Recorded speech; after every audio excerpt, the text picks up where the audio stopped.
back to Halloween on Christmas 2. I'm Adam J. For a while now, people have been asking me what my favorite and least favorite horror films are, so I figured this time I would finally answer that.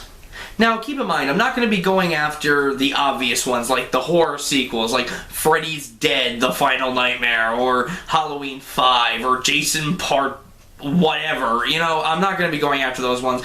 We know those are bad, okay? There's no point in kicking a dead horse. It's just ridiculous. The 13 films I'm about to mention are the films that just got under my skin in the worst possible ways. The films that I would probably rather die than sit through again. You asked for them, here they are. These are what I consider to be the top 13 worst horror films. Number 13 is probably going to piss some people off, but I'm sorry, The House of the Devil. Yeah, I just got done reviewing this along with most of Ty West's filmography last month, so I won't waste too much time on it. The House of the Devil is as boring as it is pretentious. Ty West takes what could have been an interesting haunted house movie and turns it into almost 90 minutes of nothing happening. 70% of this movie is a woman walking around aimlessly in a house. Almost nothing happens in this entire flick, and when shit does happen, it's incredibly lazy and half-assed. There is no tension, there is no suspense, there is no horror. There is simply nothing in this film. The House of the Devil is a complete waste of celluloid. Before I talk about number 12, some people have been saying that the Saw series is nothing but torture porn. I completely disagree. See, I don't see Saw as torture porn. I don't. Torture porn, at least to me, is torture in a movie for the sake of torture. Alright, there's no other reason in a torture porn movie to show endless amounts of torture and mindless gore and destruction rather than to just show it. The Saw films at least have a reason as to why people are being tortured. Apparently there's this killer teaching them life lessons. There's a reason and a method behind what's going on in those films. Which is more than I can say for the film on my number 12 spot. Number 12 is Hostel, directed by Eli Roth. Hostel is a horror film with absolutely no horror in it. Horror doesn't come from just seeing random people get diced for no reason, Roth. It can come from a lot of things, an idea, atmosphere, a creepy soundtrack, a menacing villain, but it sure as shit doesn't come from this. The basic setup is that there is a far-off place where you can literally pay to kill kidnapped tourists for your own personal amusement. And that's the whole movie. Just random people killing other random people for shits and giggles. Why is that scary? How is that scary? That is sick and twisted. Just because you're grossing your audience out doesn't mean they will be scared. You are an idiot. Other films, like Captivity, would later do the same thing this film did, just torture for the sake of torture, and I can't really comment on the sequels to this film since I haven't seen any of them. I refuse to see any of them. Torture porn is not a scary genre. It is for sick people who want to watch sick things for their own sick reasons, and this crap needs to stop. Number 11, I Still Know What You Did Last Summer. Now, I'll be honest. I hate the first film too. I mean, really hate it. It's stupid, it's barely ever on point, and some of the acting, even from actors I like Geller and Hewitt, is pretty bad. However, the sequel, I Still Know What You Did Last Summer, looked at the naysayers of the first film and went, "You thought that was stupid? You thought that was stupid? Fuck you! We'll show you stupid!" And boy howdy if this movie doesn't beat its predecessor to the Razzie. So Jennifer Love Hewitt returns, no complaints I guess, and her new friends win a trip to an island, and it just so happens that the fisherman from the first film is from that same island. He used to live there. Oh, what bad luck. Oh, but it gets better. Evidently, the fisherman and his painfully obvious accomplice knew that there would be a massive storm this weekend, so that their victims could not get off the island. I don't know. Maybe Storm from X-Men owed him money or something. And then, here's the first twist, it was all a ruse to get them all on the island. No shit. Really? I never would have guessed that. But then, Hewitt's new, I guess, love interest turns out to be the fisherman's son. And him and his father manipulated the whole thing.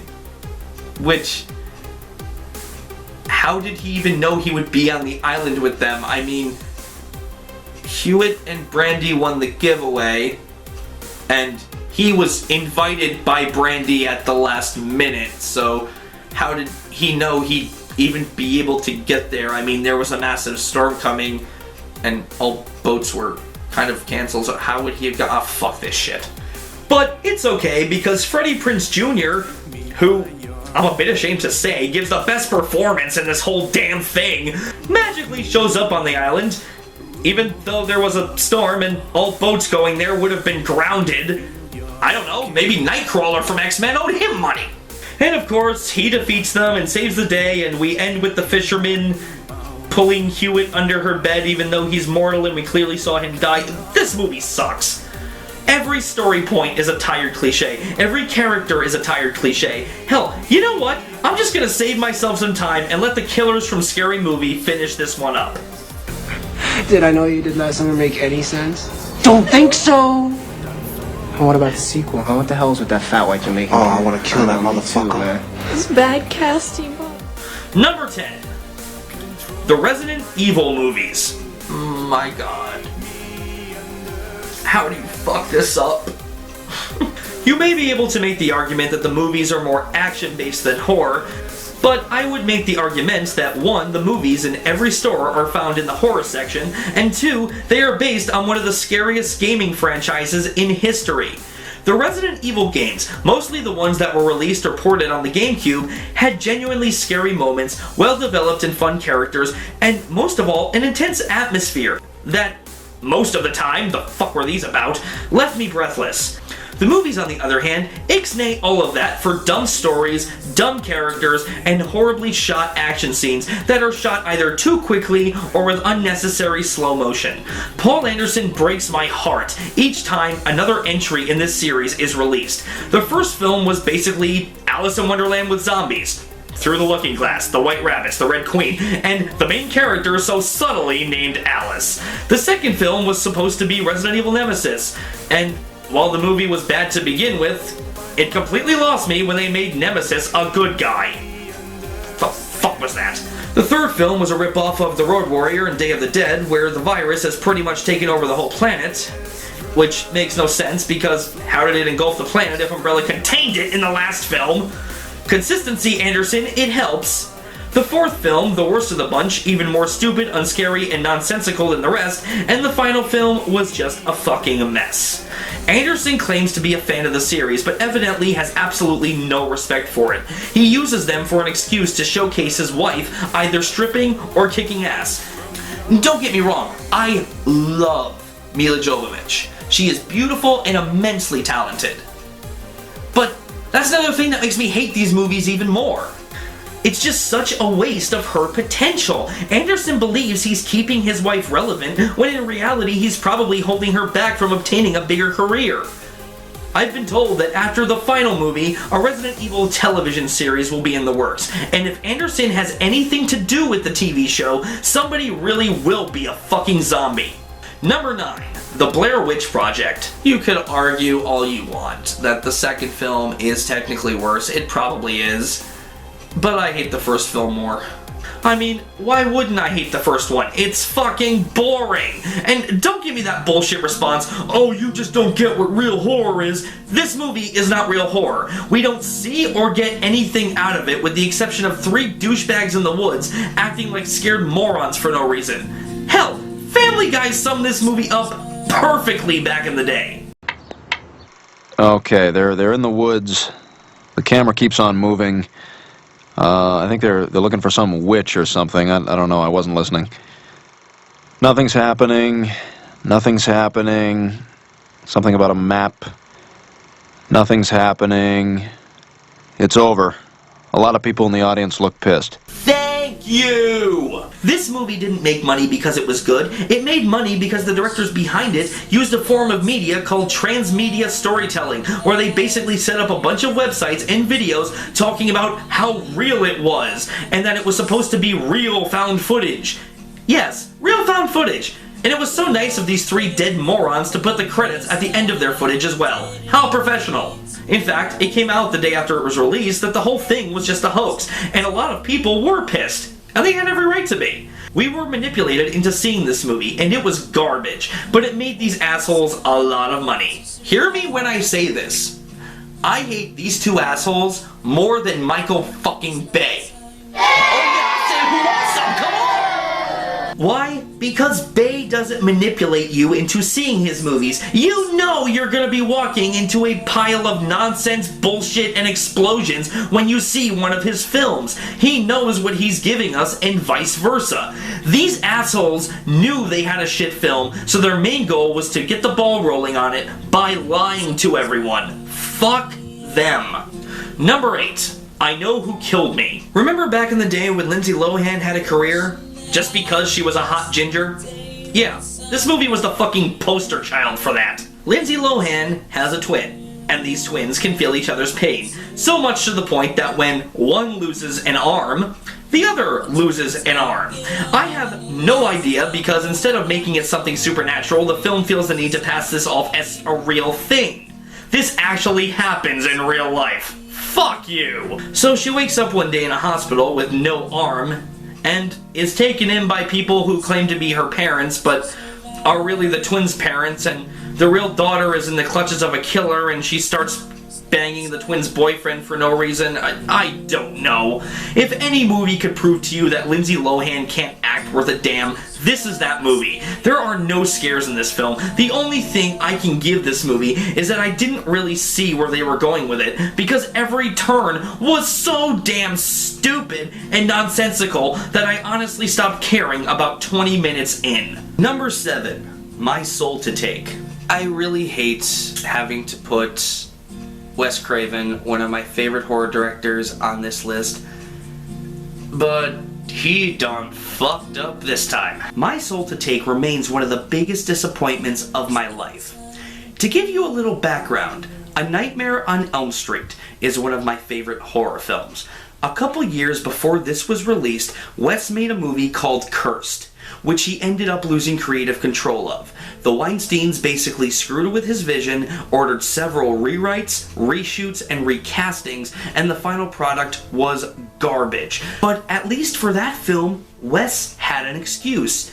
He doesn't even consider that his movie because of it. Wes, you had no excuse whatsoever for My Soul to Take. You wrote the script, you had complete creative control, and you directed every scene yourself without any interference from the studios. What the hell happened? The plot of My Soul to Take revolves around a killer who dies on the same night that a bunch of random kids are born at a hospital, and he implants his soul into one of them, and the whole movie we are trying to discover exactly which one it is as the kids are now in high school. This premise isn't beyond Wes Craven. I mean, have you seen Shocker lately? But the performances are unbelievably bad at best and unwatchable at worst. The effects are terrible. The kills are terrible. This movie is terrible. There is no suspense in this movie. Craven doesn't even allude to who the killer might be, like he did in Scream, where the killer could be anyone. He just randomly reveals who it is in the end, and boy howdy if it wasn't the most random of the bunch. There is no atmosphere to this film, something Craven is famous for. I will never forget the atmosphere in A Nightmare on Elm Street and how it blew me away. Here, after 5 fucking minutes, I was looking at my watch. He would later go on to do Scream 4, and to be honest, I maintain that that was the best Scream sequel, so I know that West hasn't lost his touch. I couldn't tell you what happened with this. The movie blows. It isn't scary, it isn't fun. It's just a shameful point in a great director's career. Number 6, House of the Dead. Yes, like Resident Evil, this is also based on a video game, but this time is directed by schlock asshole Uwe Boll, who exercises German tax loopholes and gets paid even more money when his movies bomb. and my god was this a bomb. This is not just a bad horror movie, this is the worst zombie movie I have ever seen, period.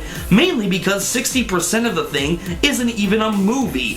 Uwe Ball, through most of it, just cuts footage from the game randomly into the picture to fill the runtime out to 90 minutes. I came to see a film.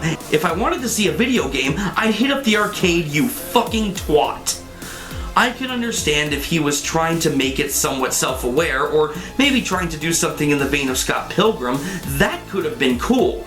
But even if he did that, the script is still terrible, the acting is terrible, and nothing in the story makes any damn sense. What's more, it actually features actors I do like. Ellie Cornell, Michael Eckling, Jurgen Prochnow, and Erica Durance. Yes, that Erica Durance are all actors that I've liked in other things, and it kind of annoys me to see them wasted here.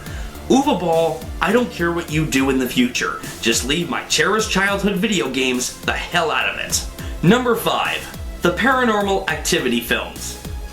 Excluding Part 3. Yes, everyone knew this was coming. For those who don't know, I fucking hate these movies. The only one that was somewhat interesting was the third one, as I felt the way they incorporated the ghost in that film was rather clever, having the demon try to pass as the little girl's imaginary friend. So, though the title may be a bit misleading, I'm excluding that one from my rant. The rest of them just blow.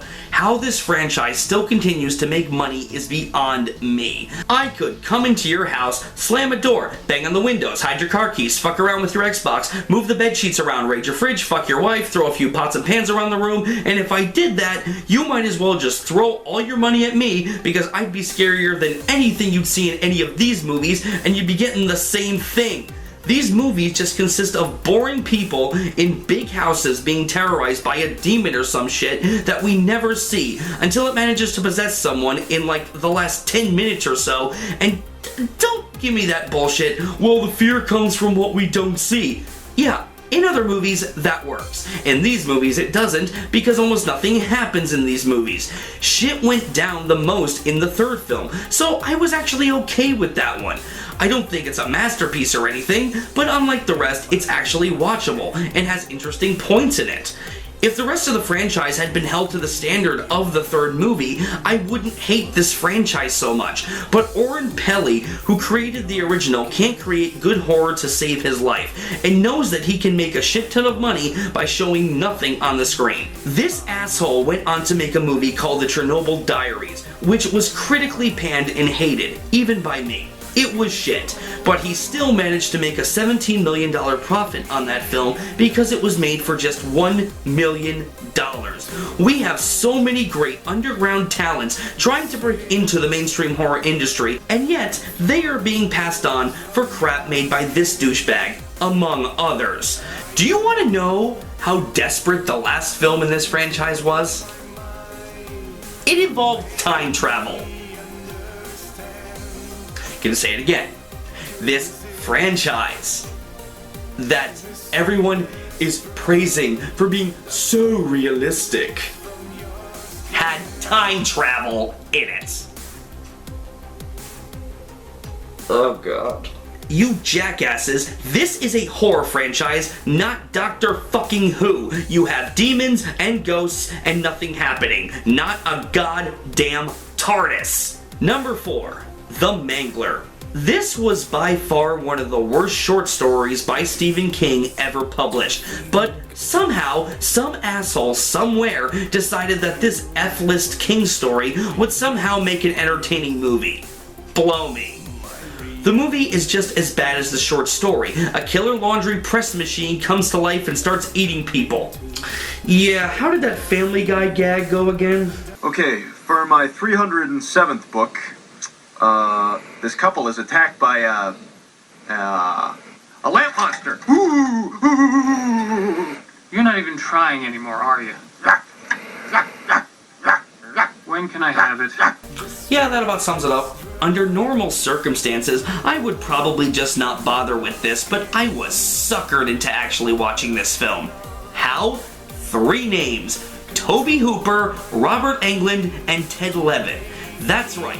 Directed by the man who gave us the original Texas Chainsaw and starring Freddy Krueger and Buffalo fucking Bill in the same horror movie. It especially angers me because King knows how machines can scare people. Christine is one of the best Stephen King adaptations to date and one of his best novels, period.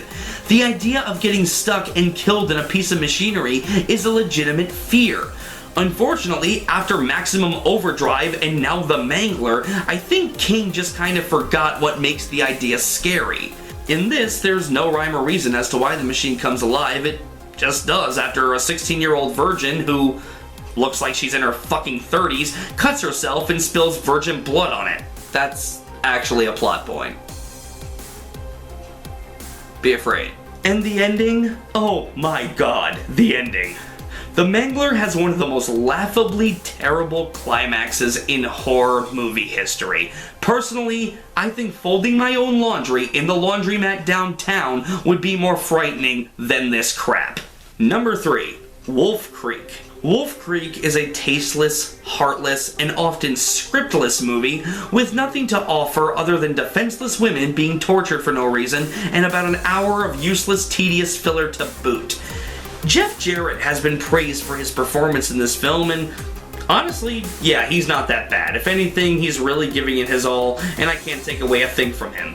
His character, on the other hand, is every other fucking random bullshit killer we've seen a million times. The only thing that makes the character stand out is an authentic Australian accent. That's it. The movie begins showing these 3 douchebags who have no characters just wandering around and talking about random crap. Yeah, instead of actually developing personalities for these 3 individuals, they talk about UFOs by a fucking campfire.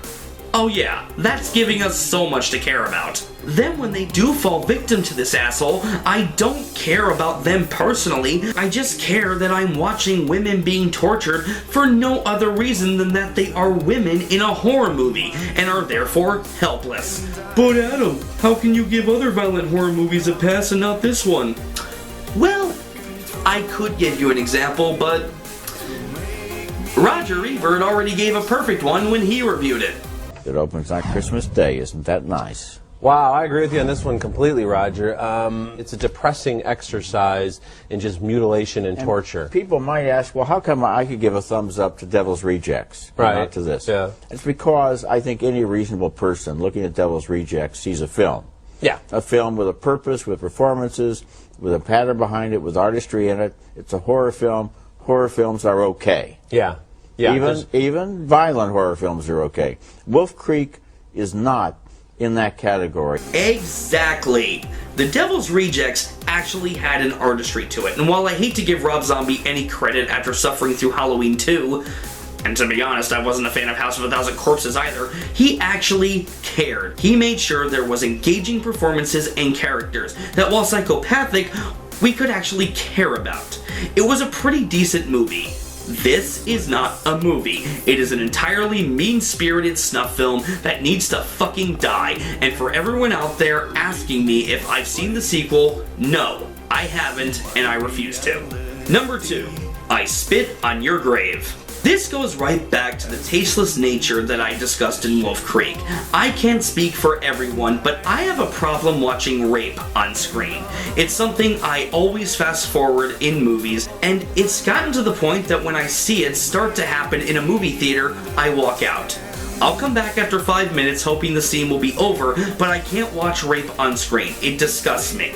The first 30 to 45 minutes of this movie is a woman being gang raped and tortured by idiots. The rest is her getting her revenge on them and killing them one by one in a grisly fashion. If they had just cut to something else before she was being raped and simply implied that it happened, and then did the whole she gets her revenge thing, I probably wouldn't hate this movie as much as I do.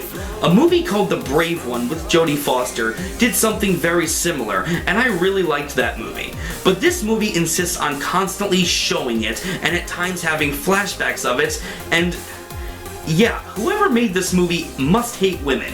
It's the only explanation I can think of. There's no horror here. Much like Wolf Creek, it's just a crappy snuff film. Remember when I talked about torture porn in the beginning of this video? This and Wolf Creek are torture porn to the fucking extreme. I don't want to see a woman mercilessly raped for over half an hour. What sick psychopathic bastard would want to see that? I don't care if it's just acting, I don't care if it's just a movie, and I don't care if I shouldn't take it too seriously. This crap needs to stop. On top of the tastelessness, this film is horribly shot, which is no shock considering its bad budget, and the acting all around is horrendous. There is not a thing worth seeing this movie for. Please, I implore you, never watch this movie as long as you live. You will thank me later. Number 1. The Apparition. This movie is only 2 years old, and as it stands, it is the single worst horror film I have ever seen. The acting, atrocious, which is a shame considering that Tom Felton and Sebastian Stan are both in it. And they're both terrible in it. Ashley Greene is just hot. Hell, I can watch the Twilight sequels on mute just for her, but I cannot stand her as an actress, and this movie pretty much sold me on the fact that she can't act. So, what is this movie about? Good question. 3 idiots walk around through hallways, monitor a ghost, listen to scary sounds, and that's the entire movie. I'm serious, nothing happens in this film. Even the tagline, "Once you believe you die," has nothing to do with it. There is nothing to do with believing in this thing. It's just a thing in a house trying to kill them. The tagline on all the posters was a lie. A fucking lie. Oh, and remember that creepy scene at the end of the trailer? It's the final shot of the movie. The very poster for the film and the end of the trailer ruined the ending. First-timer Todd Lincoln wrote and directed this film where nothing happens, and he can't get work. Rightfully so. But how is it that people are condemning this guy and praising House of the Devil, The Innkeepers, the Paranormal Activity series, and the Blair Witch Project? Nothing happens in those films either. This movie is worse than those films, no doubt. But if you're gonna praise those asshole directors for their crap, you might as well praise this guy. God fucking damn it. So this is it. The Apparition is the worst horror thing I've ever seen. It is not a film, it is a thing that needs to die. And with a 3% on Rotten Tomatoes, it's certainly doing a lot of that.